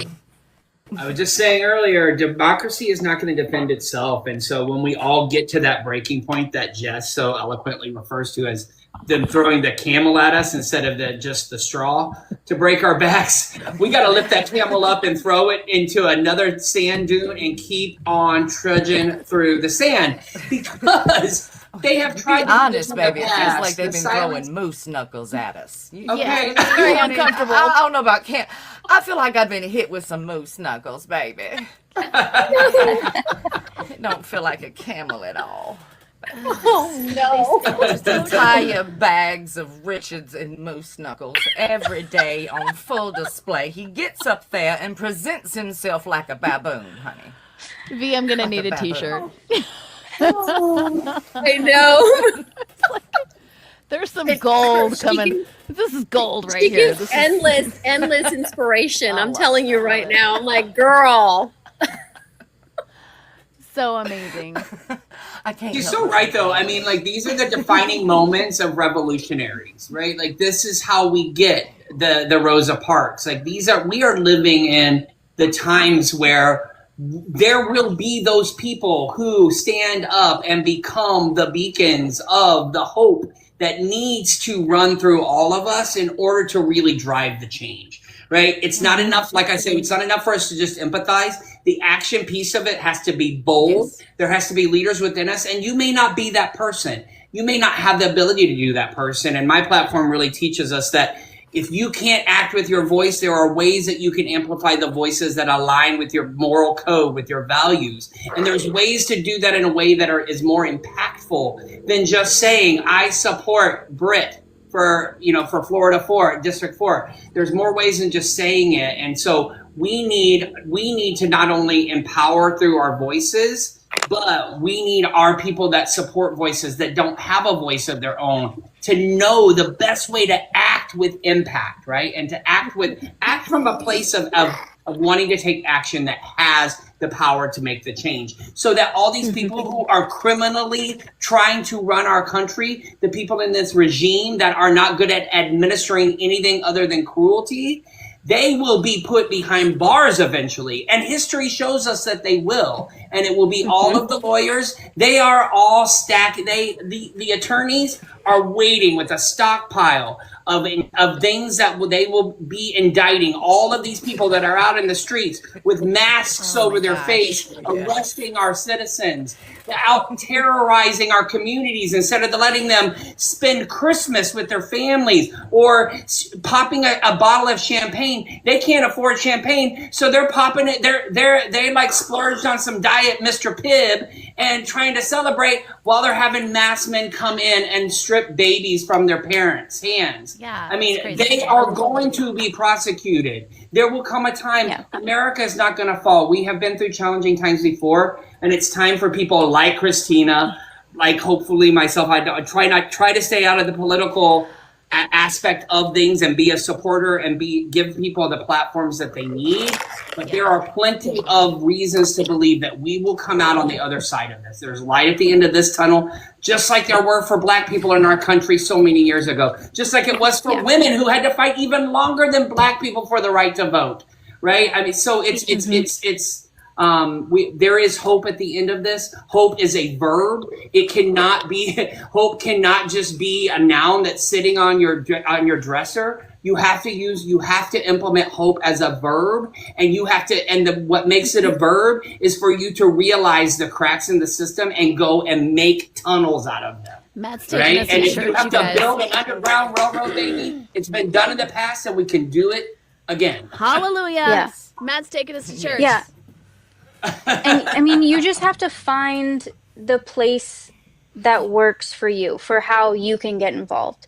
So, like for me, when I was I took a few months to decide that I was going to run. It was at the same time that I'm, doing all this research or learning about the tech billionaires and all of their nefarious plans for the future of our country. At the same time, I'm listening to, or studying that, I'm listening to people like Heather Cox Richardson. Anyway, she writes Letters to an American. She writes it as a letter that she posts on, I think, Substack and Facebook, but it's also a podcast if you want to just listen to it. She does breakdowns every single day. They're generally about 10 minutes long, so it's pretty easy for you to fit that into your day when you're, commuting maybe, just so you can keep up to speed. It's really easy. Yeah, Heather Cox Richards, thanks. Yes. It's really easy with everything that's being thrown at us right now to feel incredibly overwhelmed and check out. On top of our daily lives that are really difficult right now. So, and are getting more difficult by the day for so many people. So anyway, I was listening to her and I'm, she's talking about or encouraging people to get involved in whatever way they can. And at this point now I've got my eyes set on my congressman and wanting to dethrone him, get him out of office. And so I was thinking about what would a campaign look like that would make good opposition to him? What could take him down? What would be a good representative? What characteristics of a representative would be good for this district? And that's when I started having thoughts of, well, why not me? Here's my story. I have all of these experiences that I can connect with people. And just starting to question, like, what if I ran? And I sat with that question for a few months. Ultimately, again, I was listening to Heather and I was mowing my grass in my front yard. And that was when I don't remember the exact words she used, but it was something about getting involved. And that was the moment that I decided, like, I remember there with my mower and just thinking, like, I think I'm going to do it. Like, I think I'm really going to do it. And just being like, okay, I'm going to do it. And then telling my husband that night that, like, I had decided I was definitely going to run. But that's just my story. And that's how I thought that I could get best involved. And I said this earlier, is that I have a lot of privilege in my life, with stability of a home and income and health insurance all through the military, that I don't have a lot of the responsibilities that so many people have that are roadblocks to them getting involved. I'm able to take that risk. And like I said earlier, that a lot of the effects, a lot of the negative effects that this regime wants to enact and has enacted are going to affect my friends and my family sooner than me because of my privileges. I don't have to worry about being targeted for being brown or black. I don't have to worry about healthcare because I get it through the government. I have my house, and those are so many things that majority of people are struggling with right now. So anyway, I found the way that I thought that I could best use my skills and my experience, and my bandwidth to the fullest extent. And that's how I chose my position of how I was going to get involved. But that shouldn't like dissuade you from getting involved in whatever way you can. If that's, you just have 5 minutes like a week, then that's something. Like, anything that you can do, and maybe that's you just call a new person in your contacts that you haven't talked to in a while, and you talk to them and encourage them to go vote in the primary. Anything like that. Or telling them, like, hey, there is a progressive candidate in our area or in their area, and making sure that they know that there are progressives running in every state, nearly every district, that are fighting for us. And it is very hard for us to break through and reach people right now. With the algorithms, we definitely get suppressed. And then we also don't have the same resources that the corporate backed candidates do, or the people that are self-funding their campaigns. And so anyway, you please help us get out there, find your local candidate, find the candidates for the people that you might be able to convince to go vote. Just do whatever you can to get the information out, because primaries are going to be here in a month and a half ish, and it's going to come it's going to be here so quickly. And that's, if you want to see real change, it needs to start, it's going to start with the primary. I'll tell you right now, there are us progressive candidates are getting a lot of pushback If you want to know a little bit about like the back end of politics, if you are progressive, it is hard even within the Democratic Party. Like we get a lot of a lot of resistance within our own parties. You know, and basically every state will have their state Democratic Party, and then there will be county parties. And so for my district, I only have 2.5 counties, but other people, like in Texas, they have close to 100 counties. So, you know, it's a lot of people that you're trying to reach. So like I said, any help that anybody can offer is so appreciated. We can win this fight. I truly believe that we can make change, but we have to get the right people through their primaries. And Right that's now, yeah. at the Texas in Texas, the people in Texas have been so fed up with what's actually happening right now with Greg Abbott and just the entire state of Texas.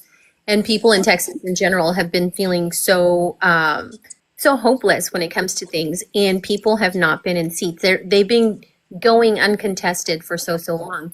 And that has stopped. This year is the first time that there are seats there. Every single one of those seats at the local level, all the way up, every one of those is being contested. Every one of them. So Because we excited are about that. so sick of it. We're sick of it. We cannot take it anymore. So I think that people are finally starting to see that our vote matters. Just like Christina said, our voice matters. And I think a lot of people give up and don't realize that the more you speak out, the more that we stand in solidarity across all lines, regardless of race, color, or culture. I say this all the time. Our voice matters. And you have to continue to speak out, even when it's scary, even when you're not sure if anybody's hearing you, even if you think that you're screaming into the void, your voice is heard. And you just have to keep doing it. You just have to keep doing it. And you know, they try to silence us, and we can't allow it. Well, that's why I actually there's a favorite shop that I have on TikTok, shameless plug. And I have to talk about it because shameless plug. It's actually really important for you guys to know, shameless plug, about this shop, that they make bold political merchandise that you can wear on your chest. So if you are a red you live in a red state and you're a little blue dot, you can communicate to people at your farmer's market without saying a word, just by buying a shirt. And she has the best shirts. You should go to, it's right here. This one right here. It's called Not Your Merch. Nice. Yeah. There's all kinds of amazing designs that she makes. My favorite is the Chingatumaga rainbow shirt. That's also Right. She made this grassroots army sweatshirt for us too. Like, we have merchandise, you guys. It's really crazy. And if you're new here, I know there's a lot of people that are new here. Just so you know, we go live twice a week on Mondays and Fridays, and we platform amazing candidates just like Brit down here in Florida, and amazing activists just like Matt over here in Texas, who are doing the work and making change for all of us. It's really important that you guys follow every single person on this platform so that we can start building a community and making change for everybody. So, shameless plug, go check out Not Your Merch. And if you are here because of Christina, shocking surprise, they're the ones that make all of her amazing merchandise too. So that flask that she has, those coasters that she loved, all of the shirts that she wears, the keychain, like all the things, guys. Like, this is the vehicle right here. This lady right here, she's amazing. So, Britt, if you need merchandise, then V's your gal. Just saying. It's amazing. So we actually are about ready to wrap up here because it's about time. So, Britt, can you hit us with how we can get involved in your campaign? Yeah. So hi everyone. Just if you hadn't caught my name earlier, my name's Brit Robinson. I'm running for Congress for Florida District 4 for U.S. House of Representatives. So big Congress, D.C., federal election. And Yeah, my website is britforcongress.com. Everything is on there. If you can make a donation, I would be I would be very, oh my God, I can't speak words. I would appreciate it. I would love it. Appreciative. Thank you. Sorry. I said appreciative. Oh, Yes. Right here. Right Yes. over. Yes. Everything's on the website. And yeah, if you can follow me, that would be fantastic. It helps the algorithm get me out there. Yeah, all my socials are on the website. Donation, ways to sign up to volunteer. Everything's on there. Amazing. Thank you so much. Matt, how Yeah. can people get involved in what you're doing? Tell us a little bit Yeah, about so how people can get their toes wet in Are We Done Yet?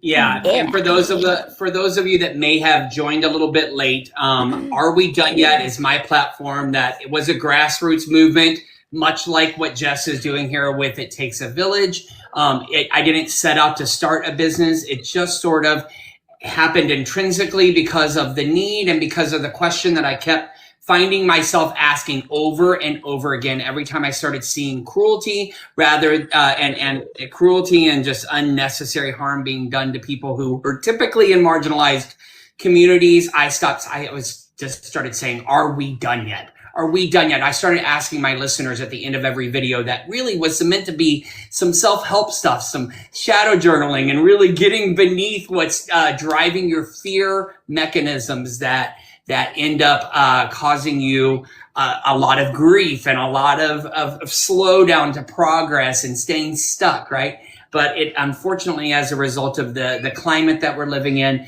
evolved into talking constantly about how the Mango Mussolini's regime and all of his minions out that are helping him do the dirty work, which we call maggots, are overtaking our media, are overtaking our lives. And so Are We Done Yet was born out of that. And Are We Done Yet is a community. You can sign up for it by going to Matt Brewer, AWDY. It's Matt Brewer, Are We Done Yet is the acronym, AWDY. .com. It is also linked in my bio. If you go to my TikTok bio, if you happen to be finding me on Meta, it's also here in the middle where Jess is pointing to, like Vanna. Like Vanna. We'll call her Vanna pink and purple since that's the color of her hair instead. Right? So go there, sign up. You can become part of my part of the mailing list. And honestly, a lot of it is still in motion. I have a book that I'm in the middle of writing right now. Co-collaborating on to write. It will live on the website along with opportunities to get involved. And I want to say in general, to go one step further than what Brit said about just following her, pushing out her information. It goes deeper than that. I said earlier in the show, for those of you that may not have been here, that I feel like TikTok and YouTube and these things that we're doing with things like It Takes a Village and what Christina is doing on a daily basis and what I'm doing on a daily basis and what, Fabulous, V. You just call her V. Fabulous does and is helping to do, right? We are all a village that is out here just trying to get our voices out there further, and the reach goes further with a few different things that I would love to get tactile for a second, because it's more than just following. It's watching that person's full video. If somebody aligns with your moral code, aligns with your values, watch their video all the way through the end. Even if you're at work and you're doom scrolling and you have to turn the volume all the way down, do so and let that fucker play over and over and over again. Yes. Let the fucker play, okay? Go because through all their what will help videos. boost the algorithm. That's what pushes it out to other people that are aligned with your values, because the algorithm is the one doing all the work out here. We are the rock the vote of our current of this current place we are, right? And this is the platform that we can help amplify that, and we can recreate that same magic. But that's one way to do it, right? If you finish the video, it tells TikTok that this matters, and it's one of the strongest interest signals that the algorithmic logic has in place. The other one, share it to one or two people who would care. Share it to people in an IM. Even if you just go in and hit share and then copy link That And then don't counts do toward anything. boosting the algorithm. Do it. Even if you don't plan to send it to anybody, please do that. But if you can, find the 1 or 2 friends who are not going to get annoyed by it. Maybe even preemptively say to you, hey, you're going to be my go-to person that I send all of the videos from Matt and Christina and Brit and all of these folks that you're from, because I need to help build and amplify their voices. And so if you don't want to watch, just skip by, but just know that I'm going to annoy the shit out of you over the next year and a half. So share it out to 1 or 2 people who care. Share direct, fuel that distribution, and help the message travel beyond your feed into other people who have similar aligned values. And then one last thing, leave a real comment. Hearts and likes and beautiful emojis are great, but we need a sentence, not just emojis. Even if you just put in there, naming the truth that you heard, right? Like, what if you heard, this resonates with me because I've been through it? That's a long enough sentence to trick the algorithm. There's a lot of people on my posts that have gone super viral that are on there and just putting the name of every famous person that could be searched on TikTok that they can imagine, always starting with Taylor Swift and Kelsey. Okay, so always start with those. And Sabrina Carpenter, I'm learning Carpenter, and yeah, Sia, I don't know, Barbara Streisand. That you think is going to trigger that algorithm? That's going to trigger some sort of search that might come up. That helps as well. But most importantly, leave a comment that's more than just emojis. Leave a sentence that tells the algorithm you truly are interested. You're not just doom scrolling and just arbitrarily emojiing us. So there we go. That's what we do. Are we done yet? Britt, I just want to say thank you so much for your bravery again, for being out there and being somebody of youth that just heard the calling, and instead of just deciding to numb, you decided to do something that is making a difference. And honestly, honey, me and you, we are healing generational trauma through the efforts that we're making, because we're choosing not to stay silent. We're choosing not to dim our lights, and we're choosing to try to leave the world in a better place than it is now, right? Be the change that you want to see in the world. It's on every one of my signatures and my emails. It's a beautiful way to live by. Be the change that you want to see in the world. That's what Brit's doing. That's what I'm doing. That's what Fabulous Fee is doing over here. That's what Christina's doing. So there, I'm done. That's right. I love it.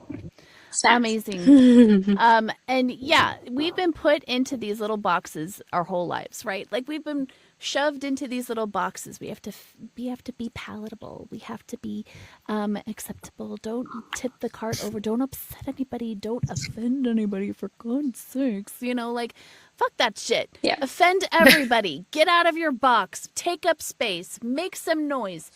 Do all the things. Yeah, I don't know why I'm echoing all of a sudden. That's weird. We're closing up anyway, so we just need to. Technology just needs to take a break for a second. It needs a break. It needs a breather. So just too much truth. There's too much truth bombs going on. There's too many truth bombs going in up here. I don't know. There's so many Jesses in the room. You guys are screwed. I'm just kidding. So just a quick reminder. Big money in politics is garbage. We want candidates that work for the people, not the puppets or for special interests. But campaigns don't run on good vibes alone, folks. They need you. They need your wallet, your time, or just smashing the follow button. Every little bit counts. So free clicks, push out Brits and Matts and V's and Christina's, all of our that puts the messages out into the universe. So do what you can. Follow Brit. Please make sure you're following Brit. Do everything you can to support her campaign. Get her on to her phone banking and do text banking and do all those things. And if you need to know how to do that stuff, you can reach out to It Takes a Village. We will get you on our Discord. And right here too. Yes, go to Brit's. Send her a message if you want to get involved. Absolutely, do all those things. Please make sure that you check your voter registration at vote.gov, track your ballot, and make sure your vote actually counts. They're doing some hinky stuff these days. Massive love to our fellow content creators, V, Matt, Christina. Like, holy cow, just absolutely flabbergasted. My guests are flabbered. I love you guys so much. Remember, the show is not about me or about the K-Law. This isn't about this little postage stamp of a platform project that we've got going on here. It's about all of us coming together and building a village to make change. It's got to happen. So same goes for It Takes a Village. We're hustling to grow so we can spotlight more grassroots power. It's so important that we get these people in our halls of Congress to actually change the rules and make our government work for us for a change. So, yes. So on Friday, we have a very special person coming up on our program. What she was saying before the thing was not working is that we had some amazing people running for Congress that are in the chat. If you want to be on the show, send us a message. We'll get you hooked up. We'll get you a good date that's going to work for you, and we'll put up your platform in front of all of these amazing people to see. On Friday, we have Karishma Manzoor, who is running for Senate in New Hampshire. She is amazing. She is wonderful. She is an incredibly talented candidate. I cannot wait to talk to her. So, and I did not butcher her name, by the way. Just saying. So you guys, yes, very impressive. So thank you guys so much for joining us, Matt, V, Brit. Oh, Brit, I just love you so much. Thank you so much for being here tonight. You are welcome back anytime. I want you to know that our amazing audience pushed you over 100,000K. So It Takes a Village will be giving you a donation to your campaign to help you, get a little closer to your goal. I think that is super amazing. On Friday, we have an amazing Karishma running for Senate at 6:30 Eastern.